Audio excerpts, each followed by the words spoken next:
Nchi ya Marekani ni moja kati ya nchi ambayo inaongoza sana kwa matukio mengi sana ya kihalifu. Na today polisi wapo kwenye msako mkali wa kuwafukuzia baadhi ya wahalifu ambao wameteka gari ambao ndani kuna washing machine za kutosha. Na bahati mbaya kwa polisi hao wanashindwa kuwakamata hao wahalifu na kupelekea moja kati ya askari kuumia vibaya baada ya kutupiwa washing machine. Na wale wamba wanapotea machoni mwa hao askari kabisa yani. Karibu sana bana na asante sana kwa kunichagua mimi na kuniamini kwa kukuletea burudani ya movies kutoka kwangu. Na leo nimeshuka na kitu kingine hiki hapa. So tenga time yako kunisikiliza na imani utaenjoy kinoma noma. Mimi ni Mr. Story, Cliff Davis. This is movies time.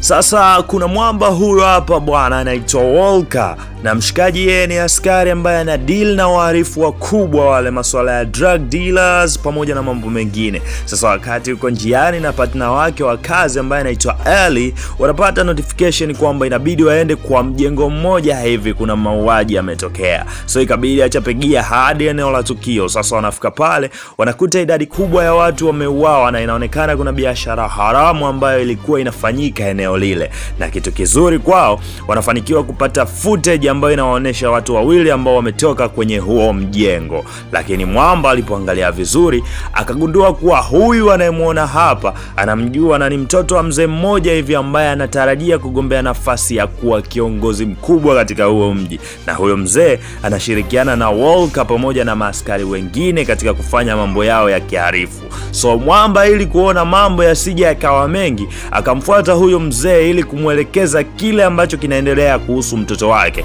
Na mwamba alipoona vile akaona wewe usinitanie, yani mtoto wangu akamatwa na nyie mpo. Ikabidi aweke deal ya kumpata mtoto wake, na Walker akamwambia hiyo ndo kazi yake ya mwisho kufanya na huyo mzee ambaye anaitwa Baltimore. Sasa anamtafuta mtoto wake na kumletea, na inabidi ampeleke mbali na huo mji ili kuzima kila kitu kwake. Wawa. Sasa kuna wale wamba ambao waliuawa wale.